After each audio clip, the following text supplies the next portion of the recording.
Ladies and gentlemen, welcome to Real Talk with Saieed Ali. I am your host, Saeed. I do want to thank you for joining us tonight on Monday for Mashup Monday on Real Talk with Saieed Ali. So viewers, take this couple of seconds, a minute, message your friend, message your family, tell them log on to Facebook, Real Talk with Saieed Ali. Go to the Facebook account and type in Real Talk.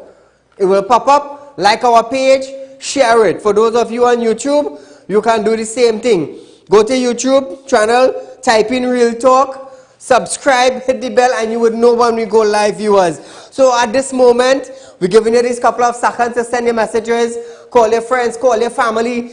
Those of you that are up the Caribbean, around the globe, in Trinidad and Tobago, you can lock on the Synergy TV now. Call your friends, let them know Saeed is going live. The #1 current affairs program. Third, we were placed third as the best news forecast. So we did pretty well, viewers, but this is what I want you to do. What I want you to do is continue sharing our page, continue sharing our YouTube channel, call your friends and your family and let them know what is taking place. So remember, I have my laptop and tablet device drive that is taking place, viewers. We have to buy 125 devices. We are trying to raise $200,000. So all I'm asking you to do, make a contribution of $500 or $600 towards our drive, and you can win an all-inclusive trip for two to Tobago for the weekend. So viewers, this is what I am giving back to you when you pledge that $500 or $600 towards our drive. And the trip, the all-inclusive trip for two in Tobago over the weekend is about $6,000 or $7,000. So if you contribute $500 or $600, you can win a trip value $6,000 or $7,000. Look at the vast difference. Look at the vast difference. So that is what I want you to do. Remember, those of you that are having spiritual problems, you can feel free to contact me also. So as we start off tonight, we're starting off with the Commissioner of Police, Gary Griffith, have stated that since the state of emergency was implemented in Trinidad and Tobago, more citizens have been leaving their home during the non-curfew hours. This is coming from the Commissioner. He is urging citizens to refrain from this type of behavior, as this is what led to the recent surge in COVID-19. So we will pause right there. How can people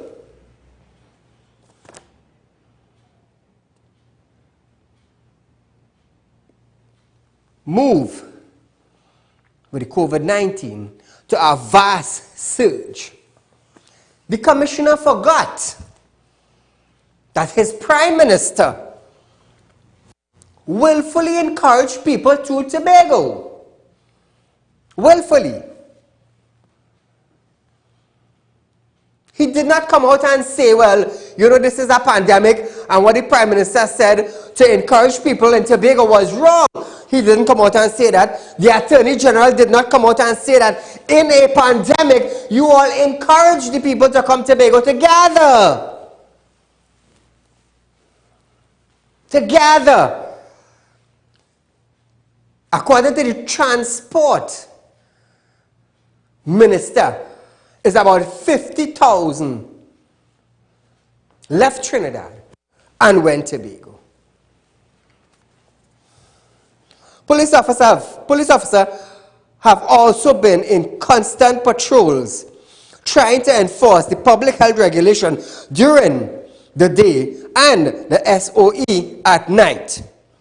However, Griffith added that the number of persons outside during the day now far exceeds the number they had before the SOE. You see, people have to make different arrangements now. Some of them used to work in the night, they had to work in the day. They have a shift change during the day. Because of the fact that we cannot work in the night again. As such, he said, the officers will also be increasing their spot checks at banks, supermarkets, and pharmacies to ensure that the public health guidelines are being adhered to. He added, if businesses are in breach of the regulation, they will be shut down for the day. Now I could understand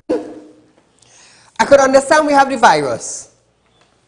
But we, the citizens of Trinidad and Tobago, just like any other world, we have to learn to live with the virus. You see, I could tell you something. Trinidad and Tobago, population is about 1.3 million people, or 1.4 million people, give or take, with illegal immigrants.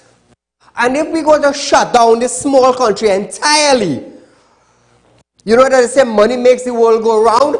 That would not happen in Trinidad. Because when the population stay inside, you put a halt on people's income. You put a halt on people paying taxes. You put a halt on company manufacturing. You put a halt on company workforce. That is what you do. So when you do that, what would you get? You will get a decline in taxes. You will get a decline in workers carrying home salary. That is what you will get. And on top of all these things, what will you get? You will get a broken economy. And it already started last year, where police officers had to work with their toilet paper. Some had to buy typing paper, faxing paper to carry to work. You see, people understand. They learned from last year.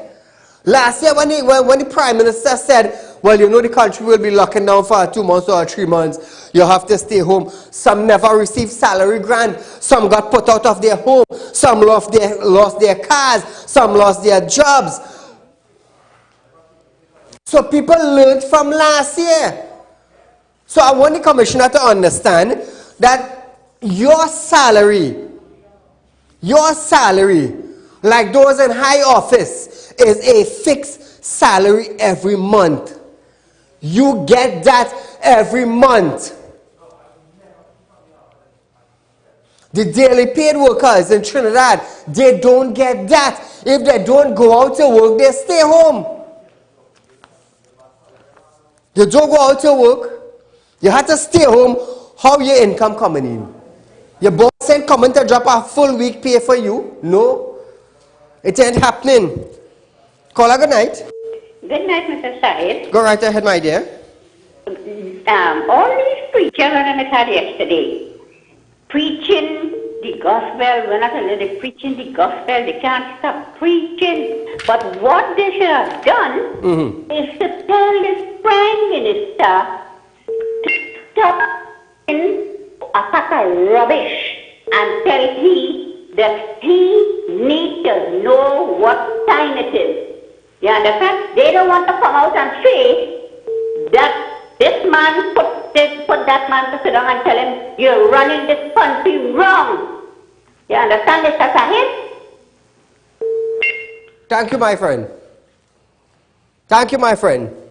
So viewers, this is something that the commissioners need to understand. The police officers need to understand this. The army regiment, the army, Trinidad and Tobago Defense Force, they need to understand this also. Business owners are already feeling the pinch.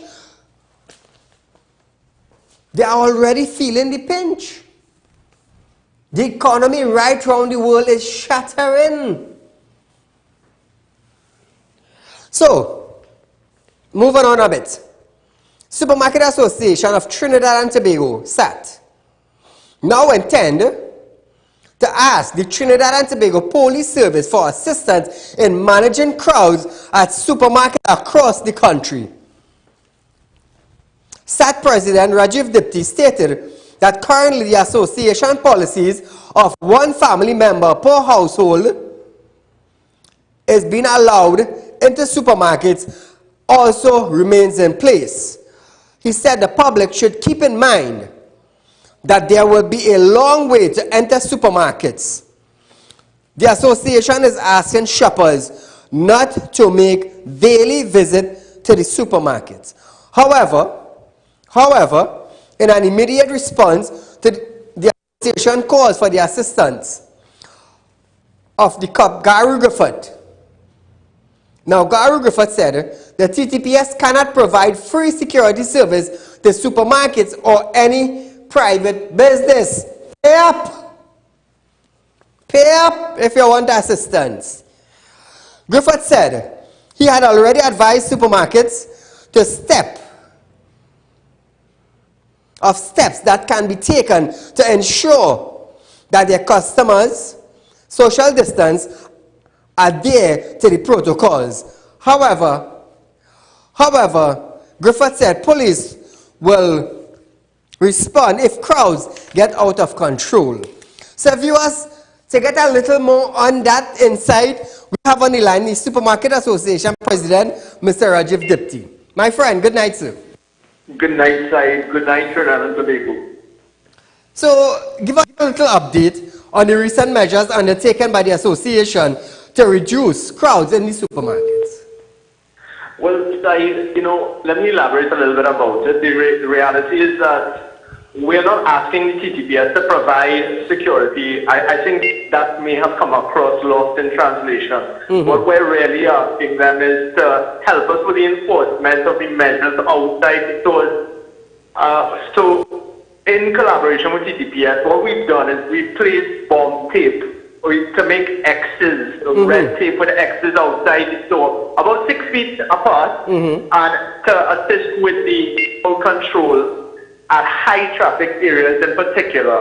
And the thing about it is that we've seen the TTPS, they've been very good with us, they've been working with us, and in most cases in communities, they come up every 2 to 3 hours. We've gotten to know the officers. In some cases, they might park and observe what's going on, especially at dense, highly trafficked locations. I think what we're seeing is with the number of cases and the number of deaths climbing as it is, that people are starting to observe and assume a bit of personal and social responsibility when it comes to the implementation of these measures.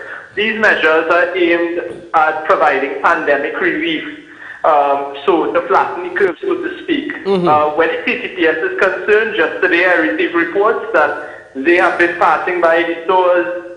They've been actually inquiring whether they need to assist us.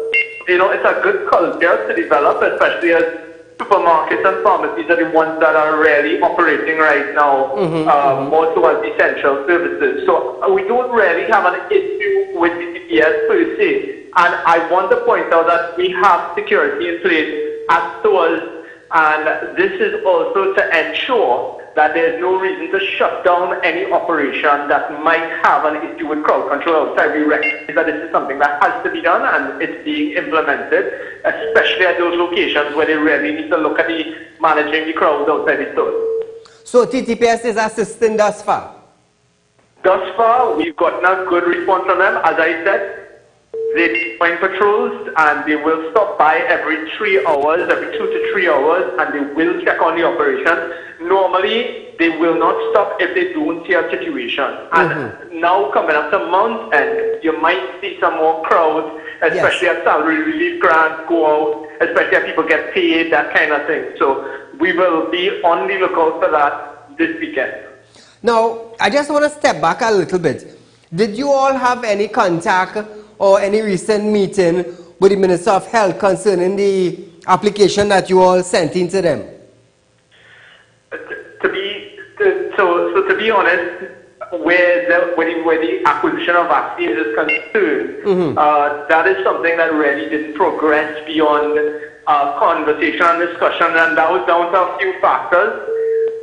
Those would be including the fact that most vaccine suppliers are dealing government to government. Right now, there are very few sources of supply. We're still looking because we have to present an option that's viable for us and one that meets with the approval of the Minister of Health and the government of Trinidad and Tobago, and that, quite frankly, has not manifested itself. No, but remember when we spoke a couple of weeks back, remember I did say that if the government is willing to purchase the vaccine on the Supermarket Association behalf, remember you would pay them back for it. Correct, it's not like you want it free for them. But did you forward that conversation to the Minister of Health? So what is happening right now is we're trying to build a scenario by numbers with other associations and organizations, and that is going as a collective letter to the minister. Okay. Well, I hope that discussion go further and you all get through the vaccine. Remember, if you all do get through, I mean, that will be 30,000 less for the ministers to worry about. Correct. So, Mr. Deputy, I do want to thank you for joining us once more on our show live to enlighten the public on what the Supermarket Association is doing concerning the COVID-19 in this pandemic time. Thank you, Saieed. And good night for that to people. So if you heard, keep in mind, one person from the family attend to the groceries, not 3 and 4. Please, they are trying to keep it small in the grocery, small crowds. You know, you could go and do your large shoppings, but small crowds, and that is what they are trying to prevent. So viewers, as we move on tonight, heated topic tonight. There have been claims by the MP for Shogunas East, Vandana Mohit, that there are other means of assistance besides food baskets, which MPs are supposed to distribute at this time. She alleged that some persons were receiving checks and called for clarification from Namdemko on this issue. Arising out of the food basket fiasco in recent days, where it was exactly determined that persons other than MPs were in possession of food baskets and they were distributing food baskets, we are asking this morning, are there any other mechanisms being undertaken by NAMDEVCO as it relates to assisting persons in the communities? For example, and I'll break it down, is NAMDEVCO distributing checks? And can the board of NAMDEVCO state for us what these checks are for? Because it has been brought to my attention that checks from NAMDEVCO are being distributed in Shogunas. So now viewers, she further made a call for transparency and equity.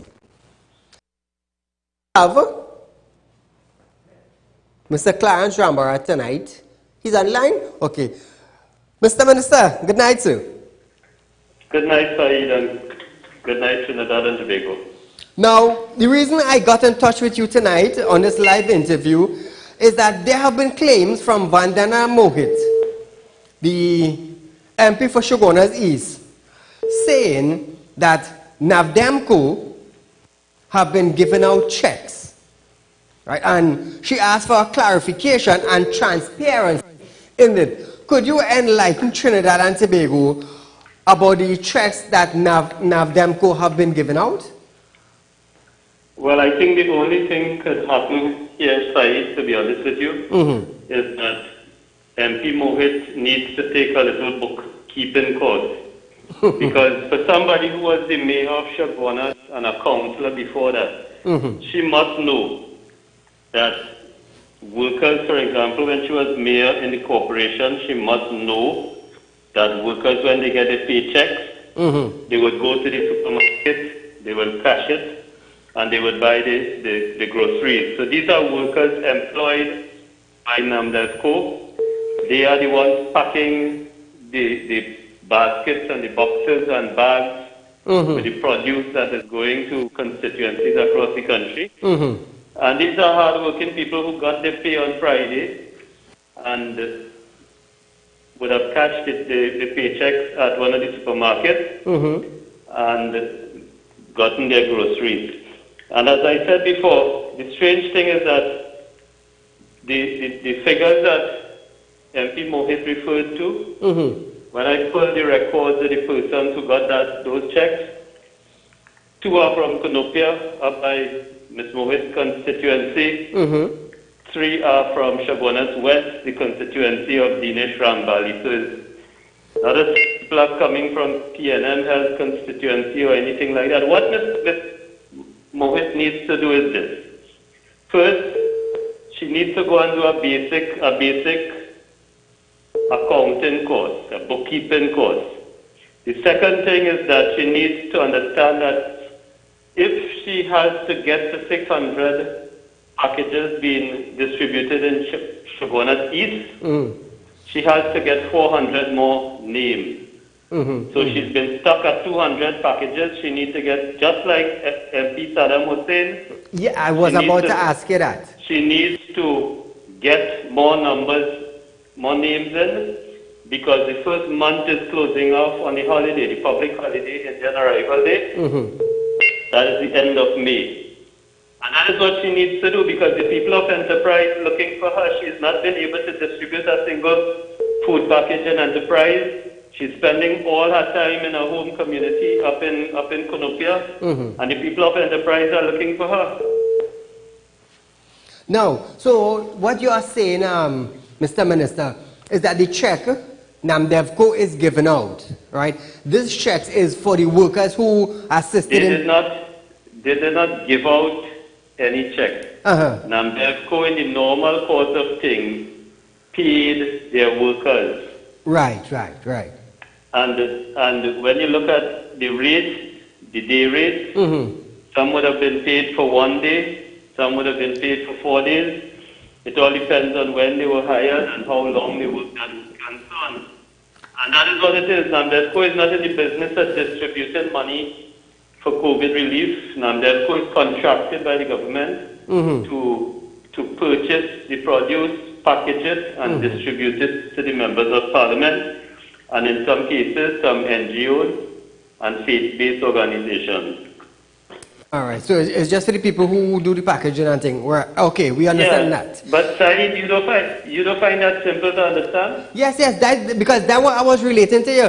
The check that NAMDEVCO is given out was just for the people who package the basket as like a daily pay. I don't know if at the end of the month, Vandana will get a COVID grant from the parliament for her job as an MP. I understand. No. It makes me wonder if she could understand her own pay slip. Could you give us an update thus far on the amount of food basket have been given out throughout the country, Mr. Minister? Well, I don't know if you have the data on hand. Yes, today we did 2,400, and we are now close to 17,000. We have 4 more delivery days, Wednesday, Friday, 3 more. Wednesday, Friday, and Monday the holiday. And we will get to 25,000 on Monday the holiday. Oh, that's for this month?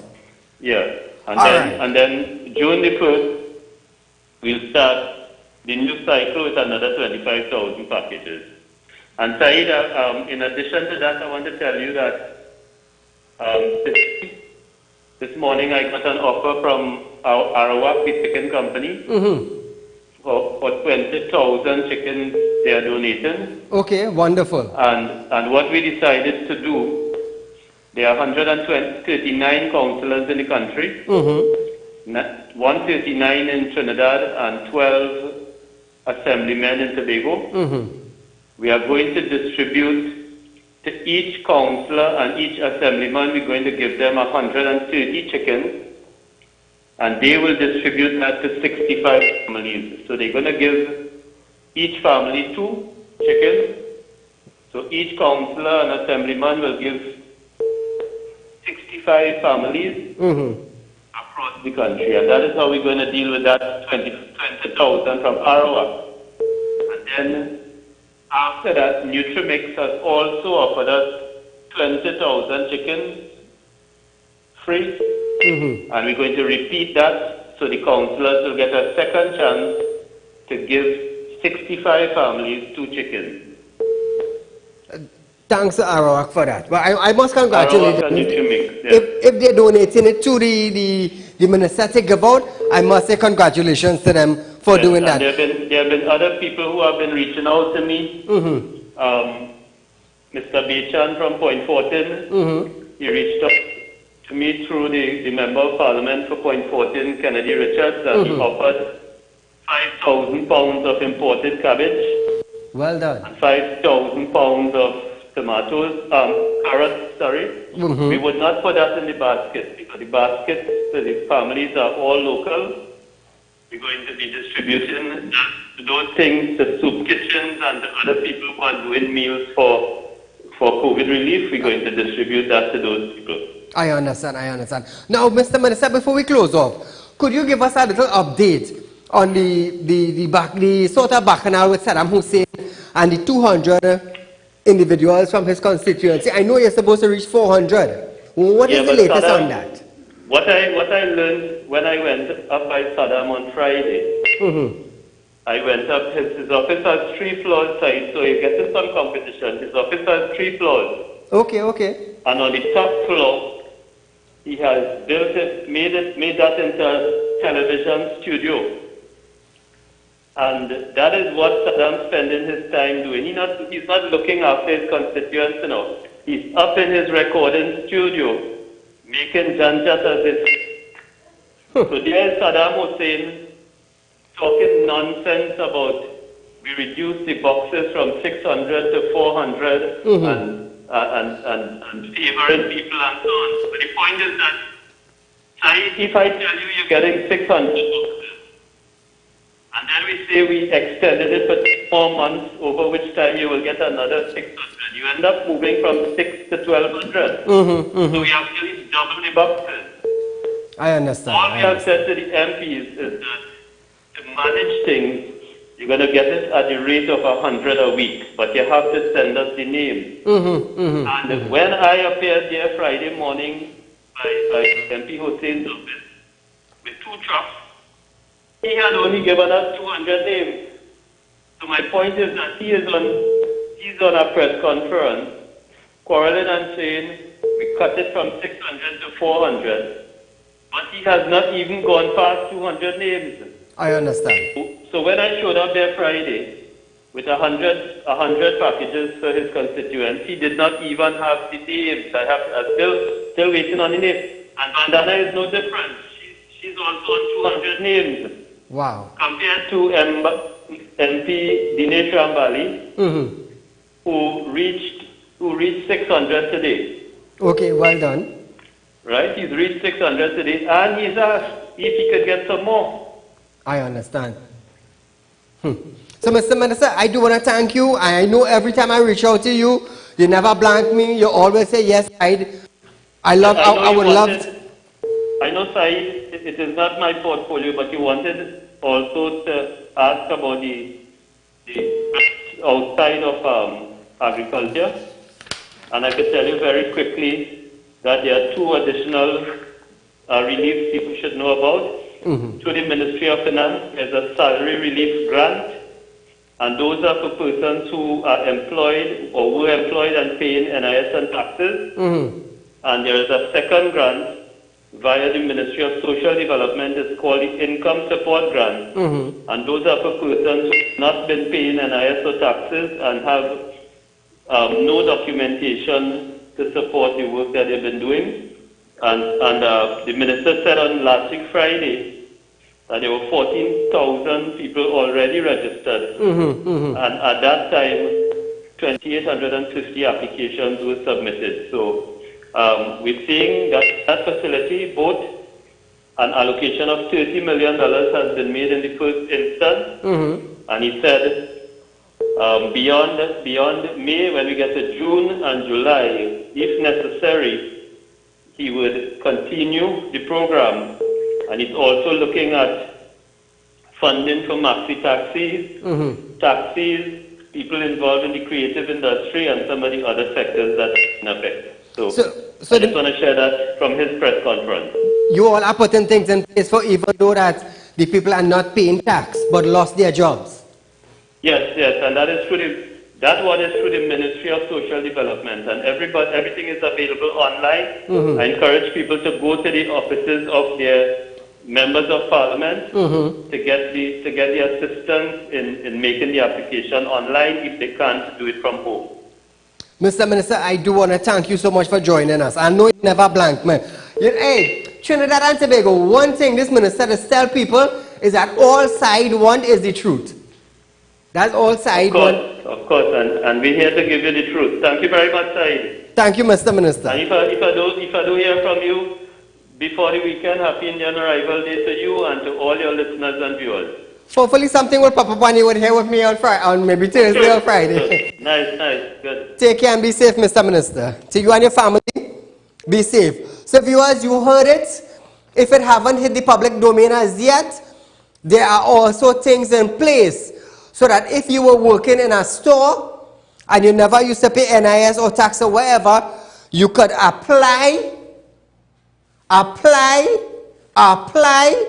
through social development, and they will do their background checks, and once you are legit, it is there for you. So this is further information that the minister have given out to the public. So I do want to thank him for joining us. Do you have a call on the line? Caller, good night. Very good evening to Mr. Saieed. To you, my friend. And I hope that you will give Saddam Hussein his opportunity to do a rebuttal. Oh, believe me, I am trying to get his office. Okay, another thing. Not the Minister of Agriculture, but if the Ministry of Agriculture was doing the correct thing all along, from time immemorial, we would have to pay 5,000 donating, distributing imported cabbage. The farmers would be able to produce that. But this is not what I want. I have a peace Prime Minister, and I'm not going to call him honorable anymore. This man, would you believe this man is blaming the vigil, Andrea Barat vigil, for the spike in COVID? Mr. Rowley, if you was closing your fridge, let me remind you, I didn't invite people to come to Tobago, so I didn't tell people Tobago overflowing, and I didn't say 50,000 people in Tobago. Stop blaming everybody. Stop moving like Donald Trump. You're wrong, you're bloody wrong, and you will pay a political price for this. All the best. Thank you, my friend. You know, if it's one thing the viewers of Real Talk with Saieed Ali could say, is that I would not blame one minister for what another minister said. I would not blame John for what Doe said. I don't do that. If Doe says something, Doe have to answer for it. If John says something, John have to answer for it. So that is why I keep in touch with ministers and politicians to find out, hey, I heard X, and then I heard Y. Would you clarify it on air? So I am also trying to get in touch with Vandana Mohit and Saddam Hussein to find out their side of the story. But as we get the minister tonight, we will take him. Hopefully tomorrow, Tuesday, we might get Vandana or Saddam Hussein to have a live interview with them. So viewers, as we go along tonight on Mashup Monday, we bring in to you Terence Dial Singh, the Minister of Health,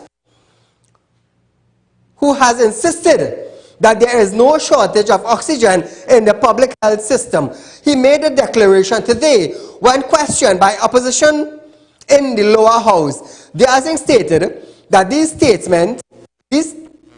statements were untrue, as he had provided such statistics.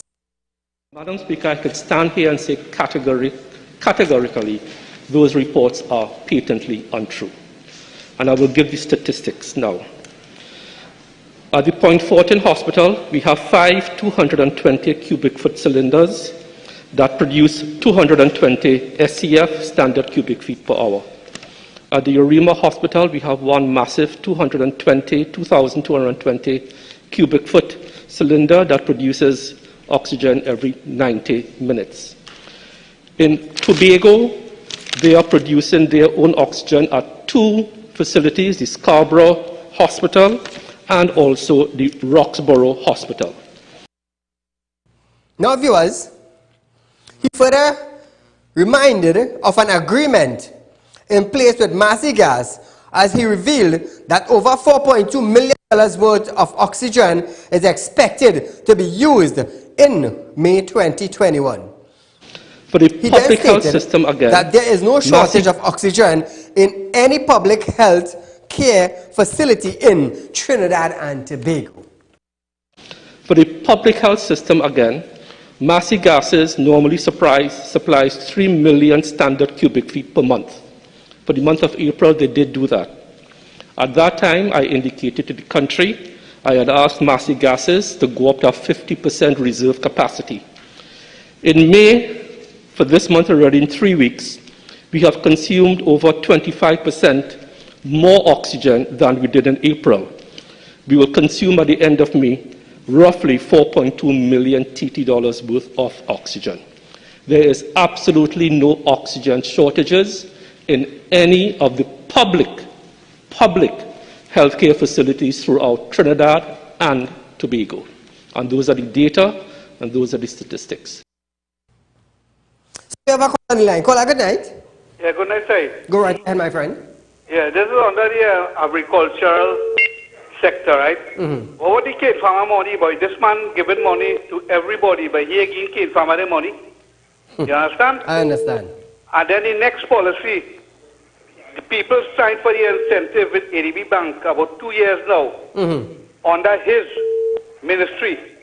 And up to today, he never come out and say something about the incentive where farmers supposed to get, like to do repairs on agricultural talk of thing. Why he don't talk about them thing? That means the thing he's supposed to be talking about. Incentives, okay. I understand. I understand where the incentives come in. My friend, I do want to thank you for raising the questions.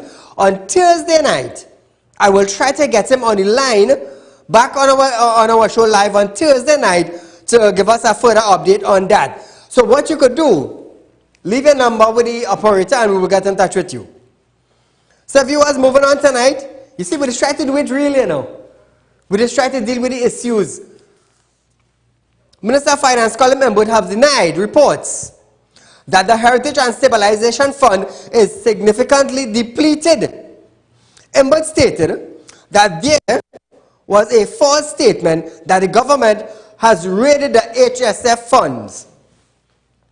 He stated that the net value as at May 14, 2021 is 5.691 billion, more than in September 2015 of the 5.655 billion.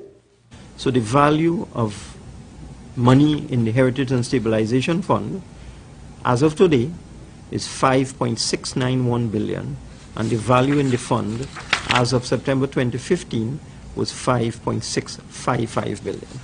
So we still have more money in the Heritage and Stabilization Fund than there was in that fund when we won the election in September 2015. And I make this point because there's a repeated falsity out there in the system that we have raided the fund and depleted the fund and all the money is gone and there's nothing left and country going bankrupt and all that kind of thing. All nonsense. So, are you all going to go in it again? That is my question. But also congratulated the managers of the fund, stating that it has been managed well thus far. He noted that from September 2015 to present, the government withdrew 2.1 billion US, that is 14 billion TT, for budgetary and pandemic support. And I can tell you that the total withdrawals from the fund, notwithstanding the fact the fund is still higher now than it was almost 6 years ago, we have withdrawn 2.1 billion US dollars from that fund from 2015 to now. Just over 14 billion Trinidad and Tobago dollars. So that is to show you the astute management of the fund by the fund managers, the central bank and the HSF board. They have managed to produce income in that fund of over 2 billion US dollars. Over 14 billion TT dollars has been earned by the fund and used for budgetary support and pandemic support over the last 6 years, and in particular over the last year and a half. Now viewers, Providing statistics, Inboot added that in fiscal 2021, 300 million was withdrawn for pandemic support and reiterated that the fund is still in excellent shape. And just to give you some statistics for 2019-2020, we withdrew close to 80 million under the normal conditions of shortfalls in petroleum revenue and 900 million under the new provisions with respect to dangerous infectious disease, the COVID-19 provision. That's fiscal 2020. In terms of fiscal 2021, we've withdrawn 292 million under the normal system arrangement that the fund was set up for shortfalls in revenues for petroleum, and 300 million for pandemic support. All in all, as I said, total withdrawals of 2.19 billion TT, and the fund is still more now than it was before. So the Heritage Fund is still in excellent shape. So that deals with that story that's outside there, that we've raided the fund and the fund gone through and so on. So just a reminder for you all to sink it in. Inboot added that in fiscal 2021, $300 million was withdrawn for pandemic support and reiterated that the fund is still in excellent shape. So $300 million for fiscal 2021.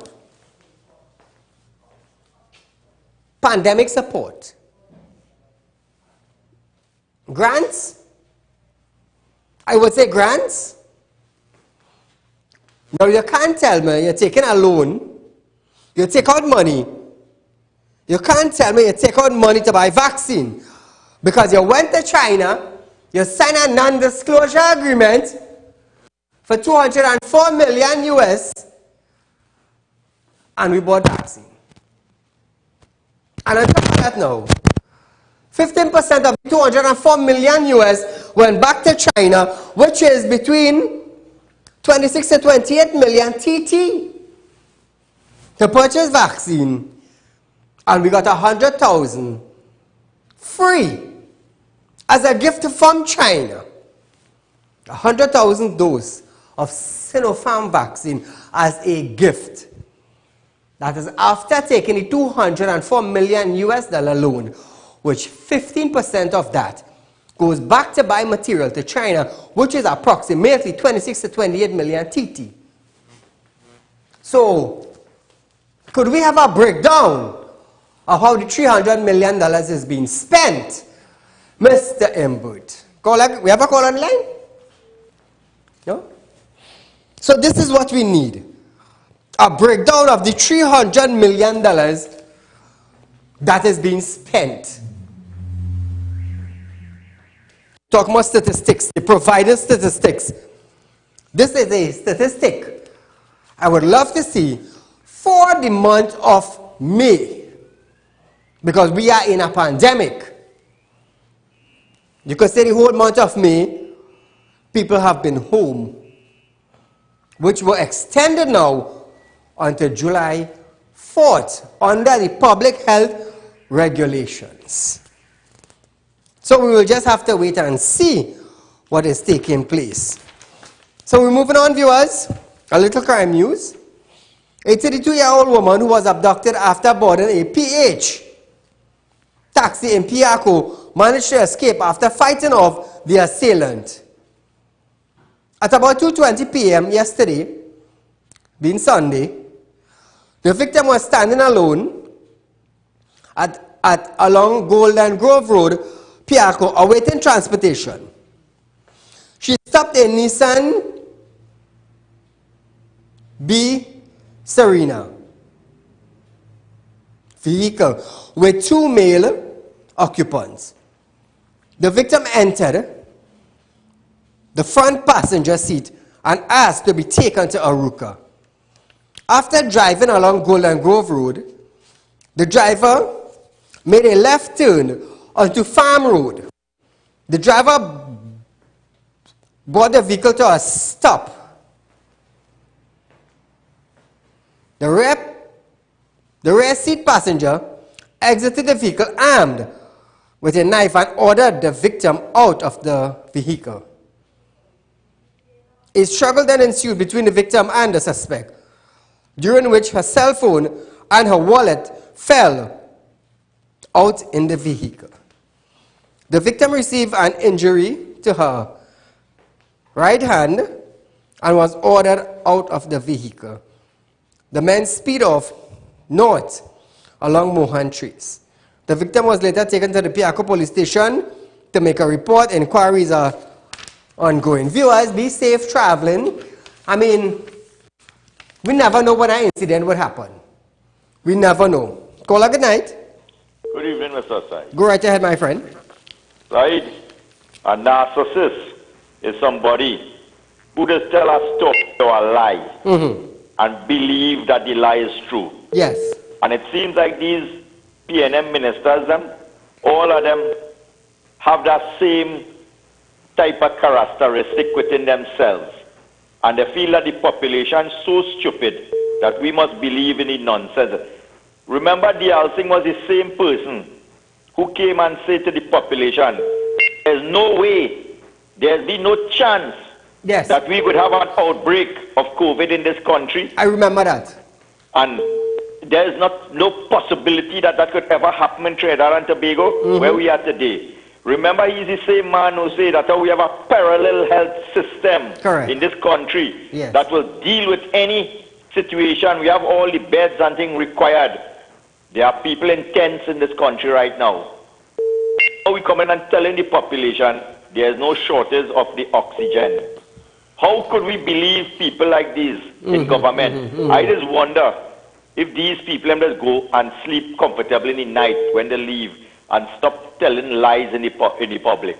Secondly, we hear Ambara talk, but if these fellas who are in government for 6 years already cannot, with their own comprehension, ask themselves why it is in such a short period of time the country locked down and so many people depending on the handouts and wherever grants they could get. Thousands of people in this country, within 2 weeks period, they're begging for handouts and they're begging for hampers and wherever grant they could get. And you as a government minister in the agriculture sector cannot say to yourself that here, something is not right in this country. Too many people are suffering. Too many people in such a short period of time are depending on handouts. Remember, Rowley said he's going to make the population wean off the government. And now seen the population is weaning on to the government because people are suffering. There's no employment. When we come out of this COVID, how many people would be living off of food grants and hampers in the country? Where would they turn to? And these fellas sitting in government are not coming up with one, not even one initiative to see if they could revive this economy and create some sort of employment for the population. They will just go through, get all the tax breaks and all the exemption and things. In 10 years, there'll be multi-millionaires, and then the country is left for the rest of the people to see how they could survive. When they would probably migrate with their families and things and live comfortable, and the rest of the country suffers, and then nobody would hold them accountable. But if they feel that this time they will get away, they'll have something coming. Have a good night, Mr. Said. Enjoy the rest of it. Thank you, my friend, and thank you for your comments. So viewers, officers of the TTPS arrested 73 people for breach of curfew hours over the weekend. A total of 152 face mask tickets were also issued and 6 persons were arrested for breaching of the public health regulations. In a release, the TTPS stated that 28 more persons have been arrested on Saturday into Sunday for breaching a curfew, adding to the 45 who were arrested during the previous reporting period. It also reported that 61 more persons were charged for face mask violation adding to the 91 during the previous reporting period. So viewers, I want to encourage you tonight. We are dealing with a virus that no country, no scientist, no lab have come up with a vaccine or an antidote to actually kill or stop the spread of COVID-19 around the world. We have been hearing deaths by the hundreds and by the hundreds of thousands in countries. So what I'm encouraging you tonight, as we live in Trinidad and Tobago, there are public health guidelines in place. Please adhere to the guidelines. We have a curfew from an SOE from 9 p.m. to 5 a.m. Please adhere to it, because you are the one who will be charged, not me, not your family member, those that are outside. And the commissioner made it very clear, if you have to be outside within that time frame, you must have a pass, a curfew pass. So if your company could apply for it for you, it would be all well and good. But during the day, if you don't have anything to do, you don't have anything to get outside of your home, please stay at home. Because if you are outside and you happen to come in someone that is asymptomatic, you wouldn't know. And then you will carry it home to your family. Now I understand we need to go to the grocery. I understand we need to go to the pharmacy. I understand there's some bill you might want to pay. But please, your life and your family life are at risk when you exit your house. All I could do is warn you.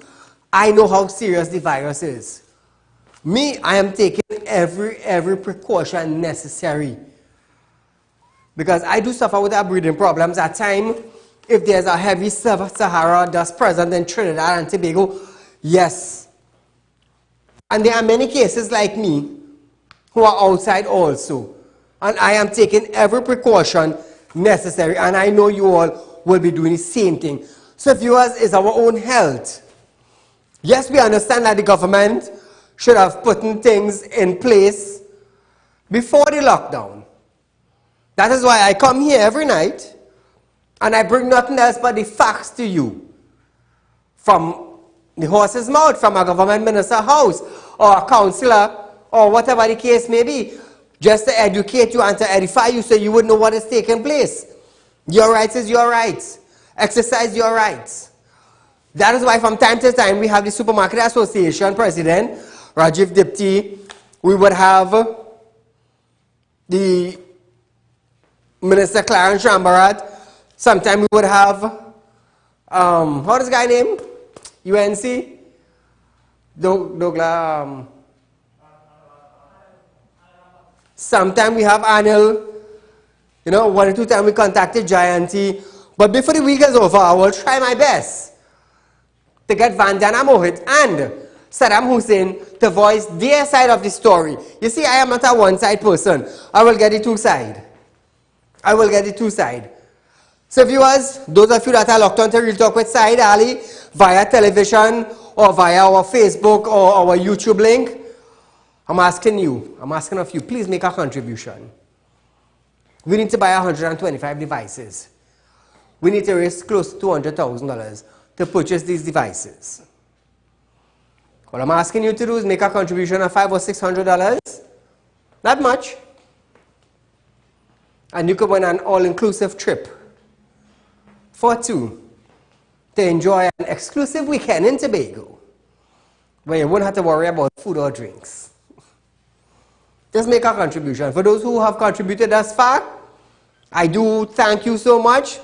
Encourage your friends and your family to make a contribution also. So viewers, like I said, Real Talk doing things different this year. We're reaching out to the councillors, we're reaching out to the ministers. Why? Because we need answers. And this is what I'm trying to do. Real Talk is making a turn for the better. We're going in depth, we're meeting the people, we're talking about it. So viewers, we have come to the end of our show tonight. But nevertheless, Until we meet again, be safe. Practice your COVID regulations. To you and your family, be safe. Until we meet again.